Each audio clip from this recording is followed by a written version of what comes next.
Hi hello welcome back to my channel. ನೀವೇನ್ ಅಲ್ಲಿಗೆ ಬರ್ಬೇಕಾದ ಅಗತ್ಯವಿಲ್ಲ ಎಂದು ಚೈತ್ರನ್ ಕೋಪದಿಂದ ಹೇಳ್ದ. ಅವನು ಹೇಳಿದ್ದನ್ನ ಕೇಳಿ ಎಲ್ಲರೂ ಬೆಚ್ಚಿಬಿದ್ರು. ಊರ್ಮಿಳಾ ಕಣ್ಣೀರಿನಿಂದ ತಲೆ ತಗ್ಗಿಸ್ದ ಆದಿಕೇಶವನ್ ಅವ್ರನ್ನೇ ಮೊದಲು ಚೈತ್ರನ್ ಬಳಿ ಮಾತನಾಡಲು ಪ್ರಾರಂಭಿಸಿದ್ರು. ಯಾಕೆ ಅವಳನ್ನ ಬರ್ಬೇಡ ಎಂದು ಹೇಳ್ತಿದ್ಯಾ ಚೈತ್ರನ್ ನೀನು? ನಿನ್ಗೂ ಅವಳಿಗೂ ಮಧ್ಯೆ ಸಾವಿರ ಸಮಸ್ಯೆಗಳಿರ್ಬೋದು ಕಣೋ. ಆದ್ರೆ ರಾವಣನಿಗೂ ಅವಳಿಗೂ ಯಾವುದೇ ಸಮಸ್ಯೆ ಇಲ್ವಲ್ಲ. ಹಾಗಿರುವಾಗ ಅವಳು ಅವನನ್ನ ಮತ್ತು ವೃಷಿಗಳನ್ನ ನೋಡಲು ಬರುವುದರಲ್ಲಿ ನಿನ್ಗೇನ್ ತೊಂದ್ರೆ ಎಂದು ಆದಿಕೇಶವನ್ ಕೋಪದಿಂದ ಕೇಳ್ದ. ನಿಮ್ಮ ಹತ್ತಿರ ನಾನು ಮಾತನಾಡುತ್ತಲೇ ಇಲ್ವಲ್ಲ. ನಿಮ್ಮ ಹತ್ರ ನಾನು ಮಾತನಾಡಿದ್ರೆ ನೀವು ನನಗೆ ಮರು ಉತ್ತರ ಕೊಡ್ಬೇಕು. ಅನಗತ್ಯವಾಗಿ ನನ್ನ ಹತ್ರ ಮಾತಾಡಬೇಡಿ. ಆಮೇಲೆ ನಿಮ್ಗೆ ಗೌರವ ಇರೋದಿಲ್ಲ ಎಂದು ಅವನು ಕೋಪದಿಂದ ಹೇಳ್ದ. ಅವನು ಆಡಿದ ಮಾತುಗಳಿಂದ ಆದಿಕೇಶವನ್ಗೆ ಬಾಯಿ ಮುಚ್ಚೋದ್ರು. ಏನಪ್ಪ, ಹೀಗೆಲ್ಲ ತಂದೆ ಹತ್ರ ಮಾತನಾಡ್ತಿದ್ದೀಯಲ್ಲ ಎಂದು ಊರ್ಮಿಳಾ ಕಣ್ಣೀರಿನಿಂದ ಕೇಳಿದ್ರು. ದಯವಿಟ್ಟು ಇವರು ನನಗೆ ತಂದೆ ಎಂದು ಹೇಳುವುದನ್ನ ಮೊದಲು ನಿಲ್ಲಿಸ್ತೀರಾ? ಈ ಮಾತನ್ನ ಕೇಳಿದಾಗ ನನ್ನ ಮೈಯೆಲ್ಲ ಹುರಿದು ಹೋಗುತ್ತೆ. ಇವ್ರನ್ನ ತಂದೆ ಎಂದು ಈ ನಿಮಿಷದವರೆಗೂ ನಾನು ಅಂದ್ಕೊಂಡಿದ್ದೇ ಇಲ್ಲ. ಇನ್ನು ಮುಂದೆಯೂ ಅಂದ್ಕೊಳ್ಳುವುದೂ ಇಲ್ಲ. ಅನಗತ್ಯವಾಗಿ ಹೀಗೆಯೇ ಮಾತನಾಡಿ ನನ್ನನ್ನ ಹುಚ್ಚನನ್ನಾಗಿ ಮಾಡಬೇಡಿ. ಅದು ಮಾತ್ರವಲ್ಲ, ನೀವು ರಾವಣನ್ನಾಗಲಿ ಋಷಿಗಳನ್ನಾಗಲಿ ನೋಡಲು ಬರಬೇಕಾದ ಅಗತ್ಯವಿಲ್ಲ. ಈಗಾಗಲೇ ನಿಮ್ಗೆ ಹುಷಾರಿಲ್ಲ. ಈ ರೀತಿಯ ಸಮಯದಲ್ಲಿ ನೀವು ಅಲ್ಲಿಗೆ ಬಂದ್ರೆ ನಿಮ್ಮ ಆರೋಗ್ಯ ಇನ್ನೂ ಹದಗೆಡುತ್ತೆ. ಮತ್ತು ಈಗಾಗಲೇ ಎಲ್ಲರೂ ನಿಮ್ಮನ್ನ ತುಂಬಾ ಕಷ್ಟಪಡಿಸ್ತಿದ್ದೇನೆ ಎಂದು ಅಂದ್ಕೊಂಡಿದ್ದಾರೆ. ಇದರಲ್ಲಿ ನೀವು ಬೇರೆ. ಅಲ್ಲಿಗೆ ಅವರನ್ನ ನೋಡಲು ಬಂದು ಅದ್ರ ಮೂಲಕ ನಿಮ್ಗೆ ಯಾವುದಾದ್ರೂ ಆರೋಗ್ಯದ ಸಮಸ್ಯೆ ಬಂದ್ರೆ ಆಮೇಲೆ ಅದಕ್ಕೂ ಕೂಡ ನಾನೇ ಕಾರಣ ಎಂದು ಹೇಳ್ತಾರೆ. ನನ್ಗಿದೆಲ್ಲ ಬೇಕಾ ಎಂದು ಅವನು ಬೇಸರದಿಂದ ಹೇಳ್ದ. ಊರ್ಮಿಳಾಳ ಮನಸ್ಸು ನೊಂದು ಹೋಯಿತು. ಹಾಗಾದ್ರೆ ತನ್ನ ಆರೋಗ್ಯದ ಸ್ಥಿತಿಯನ್ನ ಮನಸ್ಸಿನಲ್ಲಿಟ್ಕೊಂಡು ತನ್ನನ್ನು ಬರ್ಬೇಡ ಎಂದು ತಡೆಯುತ್ತಿಲ್ಲ. ಎಲ್ಲಿ ತನ್ನಿಂದ ಅವನಿಗೆ ಏನಾದ್ರೂ ಅಪಕೀರ್ತಿ ಬಂದ್ಬಿಡುತ್ತೋ ಎಂಬ ಭಯದಿಂದಲೇ ತಡೆಯುತ್ತಿದ್ದಾನೆ ಎಂದು ಯೋಚಿಸುವಾಗ ಊರ್ಮಿಳಾಳ ತುಟಿಯ ಅಂಚಿನಲ್ಲಿ ಒಂದು ವಿರಕ್ತಿಯ ನಗು ಮೂಡಿತು. ಅವಳಿಗೆ ಹಾಗೇನೂ ಆಗುವುದಿಲ್ಲ. ಒಂದ್ ವೇಳೆ ಹಾಗೇನಾದ್ರೂ ಆದ್ರೆ ಅದಕ್ಕೆ ನಾನು ಪೂರ್ಣ ಜವಾಬ್ದಾರಿ ತೆಗೆದುಕೊಳ್ಳುತ್ತೇನೆ. ನನ್ನ ಹೆಂಡತಿಯನ್ನ ನೋಡಿಕೊಳ್ಳುವುದು ನನ್ನ ಕರ್ತವ್ಯ. ನೀನು ಭಯಪಡಬೇಡ, ಅಗತ್ಯವಿಲ್ಲ ಎಂದು ಆದಿಕೇಶವನ್ ಕೋಪದಿಂದ ಹೇಳಿದನು. ಅವರು ಹೇಳಿದ ಹೆಂಡತಿ ಎಂಬ ಮಾತಿಗೆ ಅಸಹ್ಯದಿಂದ ಮುಖ ಸೀಳಿದವನು, ನೀವು ಹೇಗ್ ಬೇಕಾದ್ರೂ ಹಾಳಾಗೋಗಿ, ಅದ್ರ ಬಗ್ಗೆ ನನಗೆ ಚಿಂತೆ ಇಲ್ಲ. ನನ್ನ ಮೇಲೆ ಅನಗತ್ಯವಾಗಿ ಏನಾದ್ರೂ ಆಪಾದನೆ ಬಂದ್ರೆ ನಾನು ಮನುಷ್ಯನಾಗಿರೋದಿಲ್ಲ ಎಂದು ಅವನು ಕೋಪದಿಂದ ಕಿರುಚಿದನು. ಏನ್ರಿ, ಪ್ಲೀಸ್, ಒಳ್ಳೆಯ ವಿಷಯ ಕೇಳ್ತಿರುವಾಗ ಈ ಸಮಯದಲ್ಲಿ ಯಾಕೆ ಅನಗತ್ಯವಾಗಿ ಜಗಳವಾಡ್ತಿದ್ದೀರಾ? ಬನ್ನಿ, ಮೊದಲು ನಾ ಹೋಗಿ ಅವರನ್ನ ನೋಡೋಣ. ಅತ್ತೆ ಮಾವ, ನೀವು ಕೂಡ ಬನ್ನಿ, ಅವ್ರು ಏನು ಹೇಳೋದಿಲ್ಲ ಎಂದು ಹರ್ಷಿಕಾ ಹೇಳಿದ್ಲು. ನಿನ್ಗೇನು ಹುಚ್ಚಿ ಹಿಡ್ದಿದ್ಯಾ ಅಮ್ಮು? ನಾನಿಲ್ಲಿ ಕಿರ್ಚಾಡುತ್ತಿದ್ದೀನಿ, ನೀನು ಅಷ್ಟು ಸಹಜವಾಗಿ ಮಾತನಾಡ್ತಿದ್ದೀಯಲ್ಲ. ಆಮೇಲೆ ನನ್ನ ಮಾತಿಗೇನು ಮರ್ಯಾದೆ ಎಂದು ಅವನು ಹರ್ಷಿಕಾಳ ಮೇಲೆ ರೇಗಿದನು. ಇಲ್ಲ ರೀ, ನಾನು ಎಂದು ಅವರು ಏನೋ ಹೇಳಲು ಬರುವಾಗ, ಮಾತಾಡ್ಬೇಡ ನೀನು. ಇವರು ಆರ್ವಿ ಮತ್ತು ರಿಷಿಯನ್ನ ನೋಡಲು ಬರುತ್ತೇನೆ ಎಂದು ಹೇಳಿದ್ದೆ ನನಗೆ ಮೊದಲು ಇಷ್ಟವಿಲ್ಲ. ಇವರಂತಹ ಒಬ್ಬ ಕೆಟ್ಟವರು ಬಂದು ಅವಳನ್ನ ನೋಡಿದ್ರೆ ಅದು ಅವಳಿಗೆ ಒಳ್ಳೇದಾಗೋದಿಲ್ಲ, ಕೆಟ್ಟದಾಗಿಯೇ ಮುಗೀತದೆ. ಒಟ್ನಲ್ಲಿ ಹೊಟ್ಟೆಯಲ್ಲಿ ಮಗು ಇರುವ ಈ ಸಮಯದಲ್ಲಿ ಇವರಂತಹ ಕೆಟ್ಟವರನ್ನ ಅವಳು ನೋಡಬಾರ್ದು ಎಂದು ಇವನು ಕೋಪದಿಂದ ಕಿರ್ಚಿದ. ಅವನ ಕೆನ್ನೆಗೆ ಸಿಡಿಲಿನಂತಹ ಏಟನ್ನ ಕೊಟ್ರು ಆದಿಕೇಶವನ್. ಮಾವ ಎಂದು ಹರ್ಷಿಕಾ ಒಂದು ಕಡೆ ಕಿರ್ಚಿದ್ರೆ, ಈಗ ಯಾಕೆ ಅಣ್ಣನನ್ನ ಹೊಡೆದ್ರಿ ಎಂದು ಇನ್ನೊಂದು ಕಡೆ ಶ್ರಾವಣಿ ರೇಗಿದಳು. ರೇಗಾಡುತ್ತಾ ಬಂದವಳನ್ನ ಒಂದೇ ನೋಟದಲ್ಲಿ ಅಡಗಿಸಿದ ಆದಿಕೇಶವನ್ ಅವರು ತನ್ನನ್ನೇ ಮುನಿಸಿನಿಂದ ನೋಡುತ್ತಿದ್ದ ಚೈತ್ರನ್ ಕಡೆಗೆ ತಿರುಗಿದರು. ಏನೋ ಸುಮ್ನಿದ್ರೆ ತುಂಬಾ ಮಾತನಾಡುತ್ತಲೇ ಹೋಗ್ತಿದ್ದೀಯಾ? ಕೆಟ್ಟವರು ಅಂತೀಯ? ನೀನು ನನ್ನನ್ನು ಹೇಗ್ ಬೇಕಾದ್ರೂ ಅಂದುಕೋ ಕಣೋ. ಆದ್ರೆ ಅವಳ ಬಗ್ಗೆ ಮಾತಾಡುವುದಕ್ಕೆ ನಿನ್ಗೆ ಯಾವುದೇ ಹಕ್ಕಿಲ್ಲ. ಅವಳನ್ನ ಕೆಟ್ಟವಳು ಅಂತೀಯಲ್ಲ, ಮೊದಲು ನಡೆದ ನಿಜ ಸಂಗತಿ ಏನೆಂದು ನಿನಗ್ ಗೊತ್ತಾ ಎಂದು ಆದಿಕೇಶವನ್ ಕಿರುಚಿದ್ರು. ಬೇಡ, ಏನು ಹೇಳ್ಬೇಡಿ ಎಂದು ಅವರನ್ನ ತಡೆದಳು ಊರ್ಮಿಳ. ಅವರ ಈ ನಡವಳಿಕೆಯನ್ನ ಅವನು ಅರ್ಥವಾಗದೆ ನೋಡುತ್ತಿದ್ದನು. ಬಿಡು, ಇಷ್ಟು ದಿನ ನಾನೇ ಯಾವುದೇ ವಿಷಯವನ್ನ ಯಾರ ಹತ್ತಿರವೂ ಹೇಳ್ಬಾರ್ದು ಎಂದು ಮುಚ್ಚಿಟ್ಟಿದ್ದೆ. ಆದ್ರೆ ಈಗ ನೀನು ಇಷ್ಟೊಂದು ಅಪಮಾನಕ್ಕೊಳಗಾಗುವುದನ್ನ ನೋಡಿ ನನ್ನಿಂದ ಸುಮ್ಮನಿರಲು ಸಾಧ್ಯವಾಗ್ತಿಲ್ಲ. ನಾನೇ ಎಲ್ಲ ನಿಜವನ್ನ ಹೇಳ್ಬಿಡ್ತೀನಿ ಎಂದು ವೇದನೆಯಿಂದ ಹೇಳಿದವರು, ನಾನು ಇವಳನ್ನ ಮದುವೆ ಆಗುವಾಗ ನನಗೂ ನಿನ್ನ ತಾಯಿಗೂ ಮದುವೆ ಆಗಿದ್ದ ವಿಷಯ ಇವಳಿಗೆ ಗೊತ್ತೇ ಇರಲಿಲ್ಲ ಎಂದು ಆದಿಕೇಶವನ್ ಕೋಪದಿಂದ ಕಿರುಚಿದ್ರು. ಅವನು ಹೇಳಿದ್ದನ್ನ ಕೇಳಿ ಚೈತ್ರನ್ ಬೆಚ್ಚಿ ಬಿದ್ದನು. ವಾಟ್? ಏನ್ ಸುಳ್ಳು ಹೇಳ್ತಿದ್ದೀರಾ? ನೀವೇನ್ ಹೇಳಿದ್ರು ಅದನ್ನ ಕೇಳ್ಕೊಂಡು ನಾನು ಸುಮ್ಮನಿರ್ತೀನಿ ಎಂದು ಅಂದ್ಕೊಂಡಿದ್ದೀರಾ? ಈ ಕತೆಗಳನ್ನೆಲ್ಲ ಯಾರಾದ್ರೂ ಹುಚ್ಚನ ಹತ್ರ ಹೋಗಿ ಹೇಳಿ, ಅವನು ನಂಬ್ತಾನೆ, ನಾನ್ ನಂಬೋದಿಲ್ಲ ಎಂದು ಅವನು ಕೋಪದಿಂದ ಕಿರ್ಚಿದ. ಬಾಯಿ ಮುಚ್ಚೋ, ನಾನು ಹೇಳುತ್ತಿರುವುದೇ ನಿಜ. ನನಗೂ ನಿನ್ ತಾಯಿಗೂ ಮದುವೆ ಆಗಿದ್ದ ವಿಷಯ ಇವಳಿಗೆ ಮೊದಲು ಗೊತ್ತಿರಲಿಲ್ಲ. ನಾನು ಇವಳನ್ನ ಮದುವೆ ಆದ ಮೇಲಷ್ಟೇ ಇವಳಿಗೆ ಆ ವಿಷಯ ಗೊತ್ತಾಗಿದ್ದು. ಅದು ಯಾವಾಗಂದ್ರೆ ಶ್ರಾವಣಿ ಇವಳ ಹೊಟ್ಟೆಯಲ್ಲಿದ್ದಾಗಷ್ಟೇ ಇವಳಿಗೆ ಆ ವಿಷಯವೇ ಗೊತ್ತಾಗಿದ್ದು ಎಂದು ಆದಿಕೇಶವನ್ ಕೋಪದಿಂದ ಹೇಳಿದ್ರು. ಆಶ್ಚರ್ಯದಿಂದ ಊರ್ಮಿಳಾಳನ್ನ ನೋಡಿದನು ಚೈತ್ರನ್. ಅವಳ ಕಣ್ಣುಗಳಿಂದ ಕಣ್ಣೀರು ಹರಿಯುತ್ತಾ ತಲೆ ತಗ್ಗಿಸಿ ನಿಂತಿದ್ಲು. ಶ್ರಾವಣಿಗೆ ತಾನು ಕೇಳುತ್ತಿರುವುದು ನಿಜವೋ ಎಂದು ನಂಬಲು ಸಾಧ್ಯವಾಗಲಿಲ್ಲ. ಏಕೆಂದರೆ ಅವಳ ತಾಯಿ ಅವಳಿಗೆ ಹೇಳುವಾಗ್ಲೂ ತಾನು ಆದಿಕೇಶವನ್ಗೆ ಈಗಾಗಲೇ ಮದುವೆ ಆಗಿದೆ ಎಂದು ತಿಳಿದೇ ಅವರನ್ನ ಎರಡನೇ ಮದುವೆ ಆದೆ ಎಂದು ಹೇಳಿದ್ದಳು.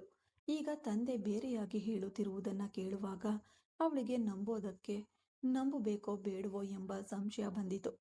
ನೀವೇನ್ ಹೇಳ್ತಿದ್ದೀರಾ? ನಿಜವಾಗಿಯೂ ಅಮ್ಮನಿಗೆ ಗೊತ್ತಿರ್ಲಿಲ್ವಾ?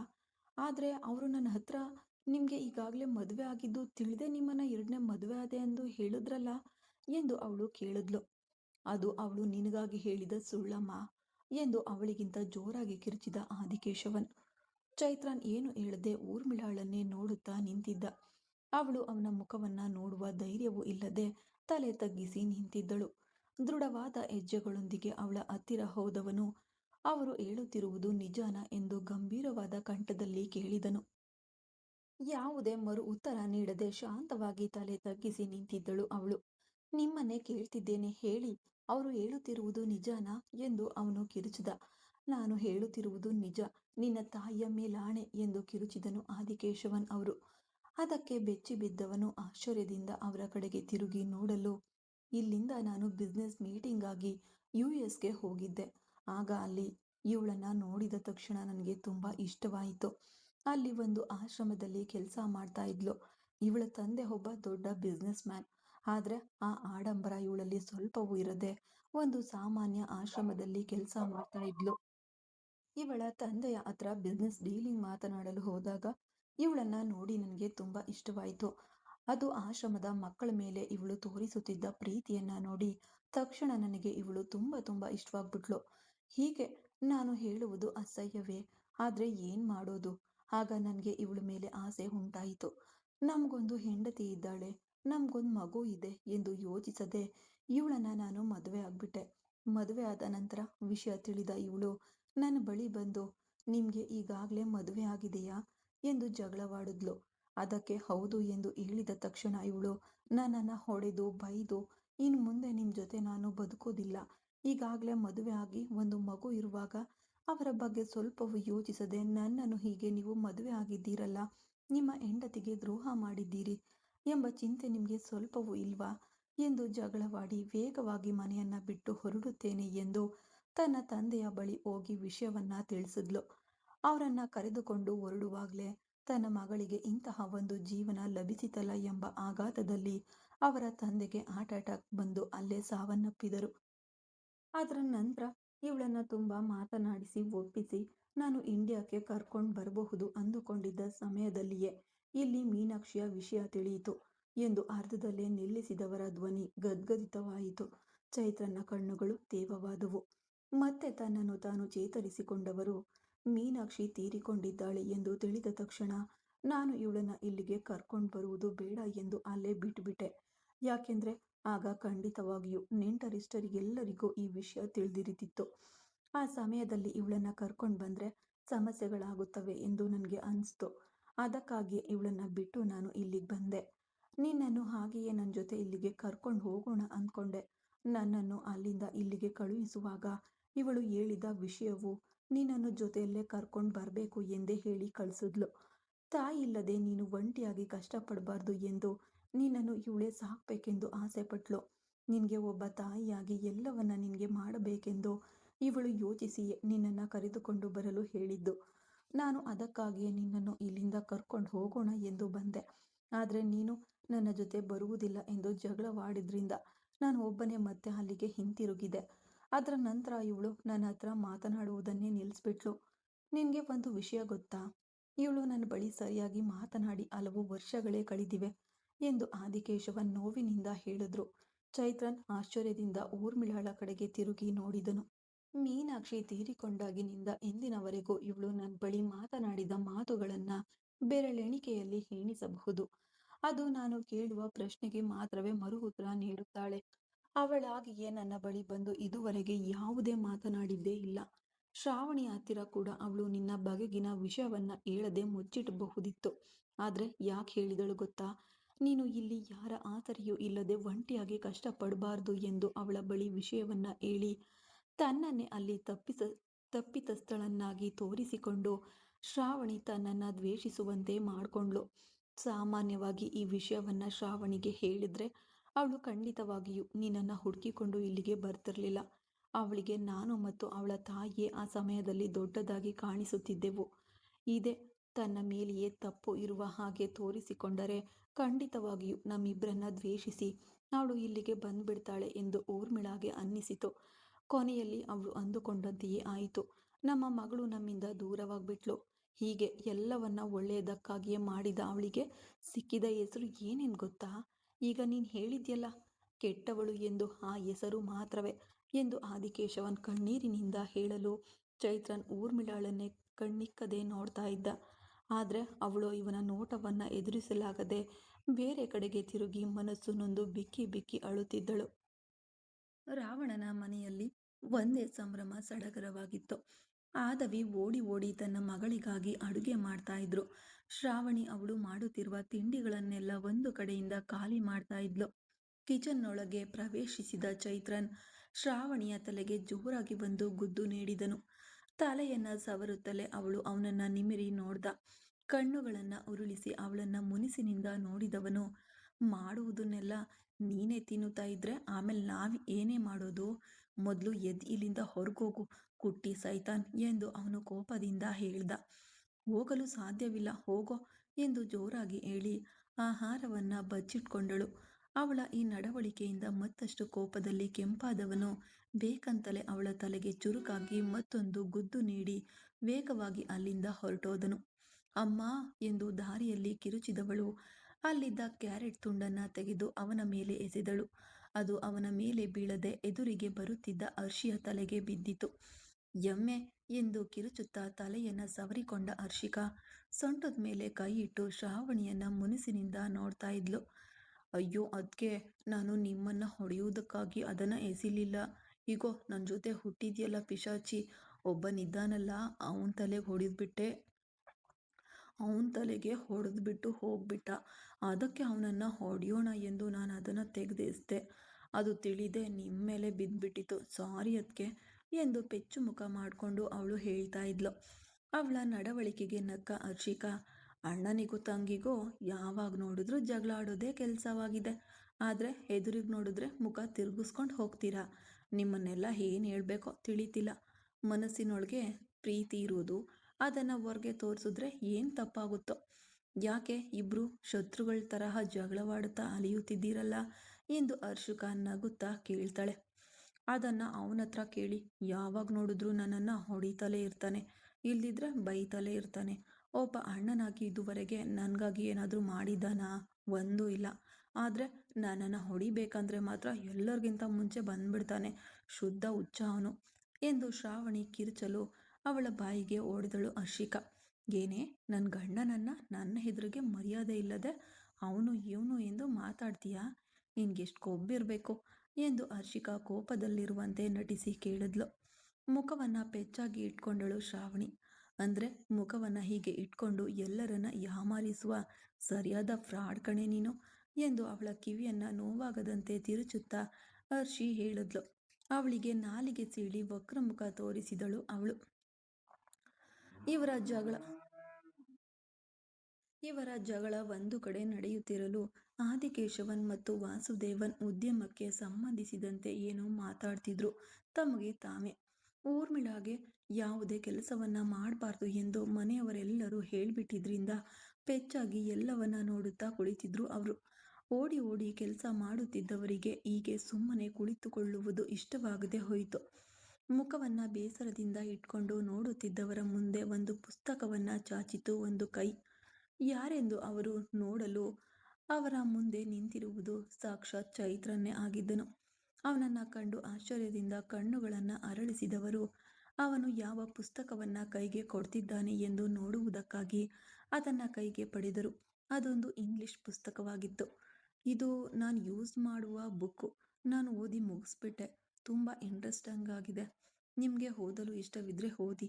ಸ್ವಲ್ಪ ಟೈಮ್ ಪಾಸ್ ಆದಾಗಾದ್ರೂ ಇರುತ್ತೆ ಎಂದು ಎಲ್ಲೋ ದೃಷ್ಟಿ ನೆಟ್ಟು ಹೇಳ್ದ. ಅಲ್ಲಿಂದ ಸರಿದ್ಬಿಟ್ಟನು. ಹೊರಟು ಹೋಗುತ್ತಿದ್ದ ಅವನನ್ನೇ ನೋಡುತ್ತಾ ಕುಳಿತಿದ್ದರು ಊರ್ಮಿಳ. ಅವರ ತುಟಿಯ ಅಂಚಿನಲ್ಲಿ ಒಂದು ಮೆಲ್ಲನೆಯ ಮುಗುಳ್ನಗು ಮೂಡಿತು. ಅಂದು ತನ್ನ ಬಗೆಗಿನ ನಿಜವನ್ನ ಆದಿಕೇಶವನ್ ಹೇಳಿದ ನಂತರ ಚೈತ್ರನ್ ಅವರ ಮುಖವನ್ನ ಸ್ವಲ್ಪ ಸಮಯ ಆಳವಾಗಿ ನೋಡುತ್ತಿದ್ದನು. ಏನು ಮಾತನಾಡದೆ ಅಲ್ಲಿಂದ ಹೊರಟು ಹೋಗಿದ್ದನು.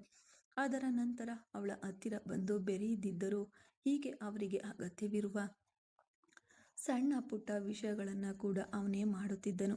ಆದರೆ ಅವರ ಮುಖವನ್ನ ನೋಡಿ ಯಾವುದನ್ನ ಮಾಡ್ತಿರ್ಲಿಲ್ಲ. ಹೀಗೆ ಪರೋಕ್ಷವಾಗಿ ಮಾಡಿಬಿಟ್ಟು ಸರಿದು ಬಿಡ್ತಿದ್ದನು ಅವನು. ರಾವಣನ್ ವೃಷಿಕಾಳನ್ನ ಕೈ ಹಿಡಿದು ನಡೆಸುತ್ತಾ ಕೆಳಗೆ ಕರ್ಕೊಂಡು ಬರಲು ಆಯಾಸಗೊಂಡ ಮುಖದೊಂದಿಗೆ ಬಂದು ಸೋಫಾದಲ್ಲಿ ಕುಳಿತಳು ಅವಳು. ಅವಳು ಕುಳಿತ ತಕ್ಷಣ ಅವಳ ಮುಂದೆ ಜ್ಯೂಸ್ ಗ್ಲಾಸನ್ನ ಚಾಚಿದಳು ಹರ್ಷಿಕಾ. ಅದನ್ನ ಕಂಡು ಮುಖ ಸುಕ್ಕುಗಟ್ಟಿದವಳು ಹರ್ಷಿಯನ್ನ ಮುನಿಸಿನಿಂದ ನೋಡಿದ್ಲು. ಏನ್ ಮುನಿಸೋ, ಮರ್ಯಾದೆಯಾಗಿದನ್ನ ಕುಡಿ ಎಂದು ಅವಳ ಮುಂದೆ ಚಾಚಿದಳು. ಬೇಡ್ವೆ ಎಂದು ಮುಖವನ್ನ ಸಣ್ಣದು ಮಾಡಿಕೊಂಡು ಅವಳು ಹೇಳಿದಾಗ, ಏನ್ ಬೇಡ, ಹೊಟ್ಟೆಯಲ್ಲಿ ಏನೂ ಇರುವುದಿಲ್ಲ, ಮರ್ಯಾದೆಯಾಗಿ ಇದನ್ನ ಕೊಡಿ ಎಂದು ಹರ್ಷಿಕಾ ಹೇಳಿದ್ಲು. ರಾವಣನ್ ಅದನ್ನ ಈಸ್ಕೊಂಡು ಬೃಷಿಯ ಬಾಯಿಯ ಹತ್ರ ತರಲು ಬೇಡ ಎಂದು ತಲೆಯಾಡ್ಸಿದ್ಲು. ಈಗ ತಾನೇ ತಿಂದಿದ್ದನ್ನೆಲ್ಲ ವಾಂತಿ ಮಾಡಿದೆ, ನೀನು ನೋಡುತ್ತಾ ತಾನೇ ಇದ್ದೆ, ಮತ್ತೆ ಇದನ್ನ ಕುಡಿಯಲು ಕೊಟ್ರೆ ಏನರ್ಥ? ನನಗೆ ಸ್ವಲ್ಪ ಸಮಯದವರೆಗೂ ಏನು ತಿನ್ನುವುದು ಬೇಡ ರಾವಣ ಎಂದು ಅವಳು ಬೇಸರದಿಂದ ಹೇಳಿದ್ಲು. ಇವಳನ್ನ ಮಾತ್ರ ನಂಬಬೇಡಿ. ಇವಳು ಮುಖವನ್ನ ಹೀಗೆ ಪೆಚ್ಚಾಗಿಟ್ಕೊಂಡು ನಮ್ಮ ಹತ್ರ ಎಲ್ಲ ಕೆಲಸವನ್ನ ಸಾಧಿಸ್ಕೊಳ್ಬೇಕು ಎಂದು ಯೋಚಿಸುತ್ತಿದ್ದಾಳೆ. ನೀವು ಅವಳಿಗೆ ಏಕಾತರ ಇದನ್ನ ಕುಡಿಸಿ ಎಂದು ಹರ್ಷಿಕಾ ಹೇಳಿದ್ಲು. ನೀನ್ ಹೇಳದ್ಮೇಲೆ ಕೇಳ್ದೇನೆ ಇರ್ತೀನ ಹರ್ಷಿ ಎಂದು ಹೇಳಿದ ರಾವಣನ್ ವೃಷಿಕಳ ಬಾಯಿಗೆ ಜ್ಯೂಸ್ ಗ್ಲಾಸನ್ನ ತಂದು ತುರುಕಲು ಬೇರೆ ದಾರಿ ಇಲ್ಲದೆ ಕುಡಿಯಲು ಪ್ರಾರಂಭಿಸಿದಳು ಅವಳು. ಆದ್ರೆ ಕುಡಿಯುವಾಗ ರಾವಣನ್ ಮತ್ತು ಹರ್ಷಿಕಾಳನ್ನ ಮುನಿಸಿನಿಂದ ನೋಡಲು ಮರೆಯಲಿಲ್ಲ. ಆದ್ರೆ ಅವಳ ಮುನಿಸನ್ನೆಲ್ಲ ಲೆಕ್ಕಿಸದ ಇಬ್ಬರು ತಮ್ಮ ಕೆಲಸವೇ ಪ್ರಧಾನವೆಂಬಂತೆ ಅವಳಿಗೆ ಅಗತ್ಯವಿರುವುದನ್ನ ಕೊಟ್ಟು ತಿನ್ನಿಸುತ್ತಿದ್ರು. ಊರ್ಮಿಳ ಇದೆಲ್ಲವನ್ನ ನಗುತ್ತಾ ನೋಡುತ್ತಾ ನಿಂತಿರಲು ಎಲ್ಲರಿಗೂ ಬಜ್ಜಿಯನ್ನ ತಂದಳು ಆದವಿ. ಊರ್ಮಿಳಾಗೆ ಬಜ್ಜಿಯನ್ನ ಕೊಡಲು ಹೋದಾಗ ಎಲ್ಲರಿಗಿಂತ ಮುಂಚೆ ಅದನ್ನ ತಡೆದು ನಿಲ್ಲಿಸಿದನು ಚೈತ್ರನ್. ಅವರಿಗೆ ಎಣ್ಣೆಯಲ್ಲಿ ಮಾಡಿದ ಯಾವುದೇ ಫುಡ್ ಐಟಮ್ ಏನು ಕೊಡಬಾರ್ದು ಎಂದು ಡಾಕ್ಟರ್ ಹೇಳಿದ್ದಾರೆ. ಅದಕ್ಕೆ ಇದನ್ನ ಇವ್ರಿಗೆ ಕೊಡಬೇಡಿಯತ್ತೆ ಎಂದು ಅವನು ಕಡ್ಡಾಯವಾಗಿ ಹೇಳ್ದ. ಬಜ್ಜಿಯನ್ನೇ ನೋಡುತ್ತಿದ್ದ ಊರ್ಮಿಳಾ ಅವರು ಒಂದೇ ಒಂದು ತಿನ್ನುತ್ತೇನೆ ಕಂದ ಎಂದರು ಕಣ್ಣುಗಳನ್ನ ಸಣ್ಣದು ಮಾಡುತ್ತಾ. ಅದೆಲ್ಲ ಏನು ತಿನ್ನಬಾರ್ದು ಎಂದು ಮತ್ತೆ ಕಡ್ಡಾಯವಾಗಿ ನೇರವಾಗಿ ಹೇಳ್ದ. ಆದವಿಯ ಹತ್ರ ಹೇಳಿದವನು ಅಲ್ಲಿಂದ ಸರಿದ್ಬಿಟ್ಟ. ಮಗುವಿನಂತೆ ಮುಖವನ್ನ ಸಣ್ಣದು ಮಾಡಿಕೊಂಡು ಕುಳಿತುಕೊಂಡ್ರು ಊರ್ಮಿಳ. ಬಾವ, ಪಾಪ ಅತ್ತೆ ಒಂದೇ ಒಂತಾನೆ ಕೇಳ್ತಿದ್ದಾರೆ, ತಿನ್ನಲು ಹೇಳ್ಬಹುದಲ್ವಾ ಎಂದು ವೃಷಿಕಾ ಊರ್ಮಿಳಾಳ ಪರವಾಗಿ ವಕಾಲತ್ತು ವಹಿಸ್ಕೊಂಡು ಬಂದ್ಲು. ನೀನ್ ಬಾಯಿ ಮುಚ್ಚು, ನಿನ್ಗೇನು ತಿಳಿಯೋದಿಲ್ಲ. ನೀನ್ ಮೊದಲು ಮರ್ಯಾದೆಯಾಗಿ ತಿಂತೀಯಾ? ಬೇರೆಯವರಿಗೆ ಸಪೋರ್ಟ್ ಮಾಡಲು ಬಂದ್ಬಿಟ್ಲು. ಮರ್ಯಾದೆಯಾಗಿ ನೀನ್ ಜ್ಯೂಸ್ ಕುಡಿ ಎಂದು ಚೈತ್ರನ್ ಕಡ್ಡಾಯವಾಗಿ ಹೇಳ್ದ. ಇದಕ್ಕಿಂತ ಮುಂದೆ ಹೋದ್ರೆ ನಮ್ಮ ವಿಷಯಕ್ಕೆ ಬಂದ್ಬಿಡ್ತಾರೆ, ಅದಕ್ಕೆ ನಾವು ಮರ್ಯಾದೆಯಾಗಿ ಸುಮ್ಮನಿದ್ ಬಿಡೋಣ ಎಂದು ಸುಮ್ಮನಾದಳು ವೃಷಿಕಾ. ಆ ಸಮಯದಲ್ಲಿ ರುದ್ರೇಶ್ ಮನೆಗೆ ಪ್ರವೇಶಿಸಿದ. ರುದ್ರ, ನಿನ್ನ ಹತ್ರ ನಾನು ಸ್ವಲ್ಪ ಮಾತಾಡಬೇಕು ಎಂದನು ರಾವಣ್. ಹೇಳಿ ಬಾಸ್ ಎಂದನು ಅವನು. ನಿನ್ನ ಹತ್ರ ಈ ವಿಷಯದ ಬಗ್ಗೆ ಮುಂಚೆಯೇ ಮಾತಾಡಬೇಕು ಅಂದ್ಕೊಂಡಿದ್ದೆ, ಆದರೆ ಅದು ಇಷ್ಟು ದಿನ ಮುಂದೂಡಲ್ಪಟ್ಟಿತ್ತು. ಇನ್ಮೇಲೆಯೂ ನಾನು ಈ ಮಾತನ್ನ ಮುಂದೂಡುವುದು ಸರಿಯಾಗೋದಿಲ್ಲ. ನನಗೆ ನಿನ್ನ ಬಗ್ಗೆಯೂ ಯಾಮಿನಿಯ ಬಗ್ಗೆಯೂ ಚೆನ್ನಾಗಿ ಗೊತ್ತು. ಈಗ ನೇರವಾಗಿ ನಾನು ನಿನ್ನನ್ನು ಕೇಳ್ತಿದ್ದೇನೆ, ಯಾಮಿನಿಯನ್ನ ಮದುವೆ ಆಗೋದಿಕ್ಕೆ ನಿನಗೆ ಇಷ್ಟವಿದೆಯಾ ಎಂದು ಅವನು ಕೇಳಿದ. ಎಲ್ಲರೂ ಅವನನ್ನ ಬೆಚ್ಚಿ ಬಿದ್ದು ನೋಡ್ತಾ ಇದ್ರು. ಆರ್ವಿ, ಏನ್ ಮಾತಾಡ್ತಿದ್ಯಾ ನೀನು? ಯಾಮಿನಿಯನ್ನೇ ಹೋಗಿ ರುದ್ರೇಶ್ನೇ ಮದುವೆ ಮಾಡಿ ಇಡೋಣ ಎನ್ನುತ್ತಿದೆಯಲ್ಲ, ಹುಚ್ಚಿಡ್ದಿದ್ಯಾ ನಿನ್ಗೆ ಎಂದು ಚೈತ್ರನ್ ಕೋಪದಿಂದ ಕೇಳ್ದ. ನಾನು ಕೇಳಿದ್ರಲ್ಲಿ ಏನ್ ತಪ್ಪಿದೆ ಎಂದನು ಹೆಗಲುಗಳನ್ನ ಕುಲುಕುತ್ತಾ ರಾವಣನ್. ಅಳಿಯಂದ್ರೆ, ಯಾಮಿನಿ ಪ್ರೆಗ್ನೆಂಟ್ ಆಗಿದ್ದಾಳೆ, ಅವಳನ್ನ ಹೇಗೆ ರುದ್ರೇಶ್ಗೆ ಮದುವೆ ಮಾಡಿಕೊಡಲು ಸಾಧ್ಯ ಎಂದು ವಾಸುದೇವನ್ ಕೇಳಿದ್ರು. ರುದ್ರೇಶ್ ಮರು ಉತ್ತರ ನೀಡಲು ಬರುವ ಮುಂಚೆಯೇ, ಅವಳು ಪ್ರೆಗ್ನೆಂಟ್ ಆಗಿರುವುದಕ್ಕೆ ಕಾರಣ ಈ ಹುಚ್ಚ ತಾನೆ ಎಂದನು ರಾವಣನ್ ಕೋಪದಿಂದ. ಏನದು ಎಂದು ಎಲ್ಲರೂ ಬೆಚ್ಚಿಬಿದ್ದು ರುದ್ರೇಶ್ನನ್ನ ನೋಡ್ತಾ ಇದ್ರು. ಅವನು ಸಿಕ್ಕಿ ಬಿದ್ದಿದ್ರಿಂದ ಕಣ್ಣು ಬಿಡುತ್ತಾ ತಲೆಯನ್ನ ತಗ್ಗಿಸಿಕೊಂಡ. ಲೇ, ಏನೋ ಇದು, ಆರ್ವಿ ಹೇಳುತ್ತಿರುವುದು ನಿಜಾನಾ ಎಂದು ಚೈತ್ರನ್ ಕೋಪದಿಂದ ಕೇಳ್ದ. ಹೌದು ಸರ್ ಎಂದನು ತಲೆ ತಗ್ಗಿಸುತ್ತಾ ರುದ್ರೇಶ್. ಅಯ್ಯೋ ಪಾಪಿ, ಎಷ್ಟು ದೊಡ್ಡ ಕೆಲಸವನ್ನ ಮಾಡ್ಬಿಟ್ಟು ಏನು ತಿಳಿಯದವನ್ ತರಹ ಇದ್ದೀಯಲ್ಲೋ, ಮನುಷ್ಯನಾ ನೀನು ಎಂದು ಚೈತ್ರನ್ ಕೋಪದಿಂದ ಕೇಳ್ದ. ಏನು ಮರು ಉತ್ತರ ನೀಡುವುದೆಂದು ತಿಳಿಯದೆ ತಡುಕಾಡಿದನು ಅವನು. ಆದ್ರೆ ಅವನನ್ನ ಕಾಪಾಡುವ ಜವಾಬ್ದಾರಿಯನ್ನ ರಾವಣನೇ ಮಧ್ಯ ಬಂದು ಮಾತನಾಡಿದನು. ಈ ವಿಷಯ ಅವನಿಗೆ ಈಗಷ್ಟೇ ತಿಳಿದಿದ್ದು ಮಿತ್ರ. ಅದು ಯಾಮಿನಿ ಅಂದು ಅಮ್ಮನಿಗೆ ಟ್ರೀಟ್ಮೆಂಟ್ ಕೊಡಲು ಬಂದಾಗಷ್ಟೇ ಅವಳು ಪ್ರೆಗ್ನೆಂಟ್ ಆಗಿರುವ ವಿಷಯ ಇವನಿಗೆ ತಿಳಿದಿದ್ದು. ಅದಕ್ಕೆ ಮುಂಚೆಯವರೆಗೂ ಇವನಿಗೆ ಅವಳ ಬಗ್ಗೆ ಏನೂ ತಿಳಿದಿರಲಿಲ್ಲ. ಮತ್ತು ಕೆಲವು ವಿಷಯಗಳನ್ನ ನಾನು ಇಲ್ಲಿ ಹೇಳಲು ಸಾಧ್ಯವಿಲ್ಲ. ಅದು ರುದ್ರ ಮತ್ತು ಯಾಮಿನಿಯ ಪರ್ಸನಲ್ ಲೈಫು ಸಂಬಂಧಿಸಿದ್ದು. ಅದನ್ನ ಸಾರ್ವಜನಿಕವಾಗಿ ತರಲು ನಾನು ಇಷ್ಟಪಡೋದಿಲ್ಲ ಎಂದು ರಾವಣನ್ ಹೇಳ್ಬಿಟ್ಟ. ಅದಕ್ಕೆ ಮೇಲೆ ಯಾರಿಂದಲೂ ಏನು ಮಾತನಾಡಲು ಸಾಧ್ಯವಾಗಲಿಲ್ಲ. ಬೇಗ ಇವರಿಬ್ಬರಿಗೂ ಮದುವೆಯನ್ನ ಮಾಡಿ ಇಡಬೇಕು. ಈಗಲೇ ಯಾಮಿನಿಗೆ 5 ತಿಂಗಳಿಗಿಂತ ಹೆಚ್ಚಾಗಿದೆ. ಇದಕ್ಕಿಂತ ಮೇಲೆಯೂ ಮುಂದೂಡಿದ್ರೆ ಸರಿಯಾಗೋದಿಲ್ಲ ಎಂದು ರಾವಣನ್ ಗಂಭೀರವಾಗಿ ಹೇಳ್ದ. ಎಲ್ಲರೂ ಅದನ್ನ ಒಪ್ಕೊಂಡ್ರು. ಏನೂ ತೊಂದರೆ ಇಲ್ಲ ಅಳಿಯಂದ್ರೆ, ನಾನು ಪುರೋಹಿತರ ಹತ್ರ ಮಾತನಾಡಿ ಒಂದು 4 ದಿನಗಳನ್ನ ನಿಗದಿಪಡಿಸಿ ಹೇಳ್ತೇನೆ. ನಾವು ಮದುವೆಯನ್ನ ಗ್ರ್ಯಾಂಡ್ ಆಗಿ ಇಟ್ಕೊಳ್ಳೋಣ ಎಂದು ವಾಸುದೇವನ್ ಹೇಳಿದ್ರು. ಅಯ್ಯೋ, ಗ್ರ್ಯಾಂಡ್ ಆಗ? ಅದೆಲ್ಲ ಏನ್ ಬೇಡ, ಸಿಂಪಲ್ ಆಗಿಯೇ ನಡೆದ್ರೆ ಸಾಕು ಎಂದು ರುದ್ರೇಶ್ ಗಡಿಬಿಡಿಯಿಂದ ಹೇಳ್ದ. ಅವನನ್ನ ಮುನಿಸಿನಿಂದ ನೋಡಿದ ರಾವಣನ್, ಇಲ್ಲ ಬಾಸ್, ಈ ರೀತಿಯ ಸಿಚುಯೇಷನ್ ನಲ್ಲಿ ಮದುವೆಯನ್ನ ಗ್ರ್ಯಾಂಡ್ ಆಗಿಡುವುದು ನನಗೆ ಸರಿ, ಅವಳಿಗೂ ಸರಿ ಇಷ್ಟವಿಲ್ಲ. ಅದಕ್ಕೆ ಸಿಂಪಲ್ ಆಗಿಯೇ ಮಾಡಿಬಿಡೋಣ ಎಂದು ತಲೆ ತಗ್ಗಿಸುತ್ತಾ ರುದ್ರೇಶ್ ಹೇಳ್ದ. ಸರ್, ನಿರ್ಧಾರ ತಗೊಂಡ್ಬಿಟ್ಟಿದ್ದೀರಲ್ಲ, ನಿಮ್ಮನ್ನ ಎದುರಿಸಿ ನಾನು ಮಾತನಾಡಲಾಗತ್ತಾ? ನಿಮ್ಮ ಇಷ್ಟದಂತೆ ಮಾಡಿ ಎಂದು ರಾವಣನ್ ಕೋಪದಿಂದ ಹೇಳ್ದ. ಬಾಸ್ ಎಂದು ನಿಮಿರಿ ಪೆಚ್ಚಾಗಿ ಅವನನ್ನ ನೋಡಿದನು ರುದ್ರೇಶ್. ಎಲ್ಲ ಕೆಲಸವನ್ನ ಮಾಡ್ಬಿಟ್ಟು ಮುಖವನ್ನ ಮಾತ್ರ ಪೆಚ್ಚಾಗಿ ಇಟ್ಕೋ. ಹೇಗೋ ಹೋಗಿ ಹಾಳಾಗೋಗು. ನಿಮ್ಮಿಬ್ಬರಿಗೂ ಮದುವೆ ಮಾಡಿ ಇಟ್ಬಿಟ್ರೆ ನನ್ಗೆ ಅದೇ ಸಾಕು ಎಂದು ರಾವಣನ್ ನಿಟ್ಟುಸಿರು ಬಿಟ್ಟ. ಅಬ್ಬಾ ಎಂದಂತಿತ್ತು ರುದ್ರೇಶನಿಗೆ. ಹುಡುಗಿಯ ತಂದೆ ಎನ್ನುವ ಯಾಮಿನಿಗೆ ಎಲ್ಲವನ್ನ ಮಾಡುವುದು ನನ್ನ ಜವಾಬ್ದಾರಿ ಎಂದು ವಾಸುದೇವನ್ ಹೇಳಿದ್ರು. ಎಲ್ಲರೂ ಅವರನ್ನ ಆಶ್ಚರ್ಯದಿಂದ ನೋಡಿದ್ರು.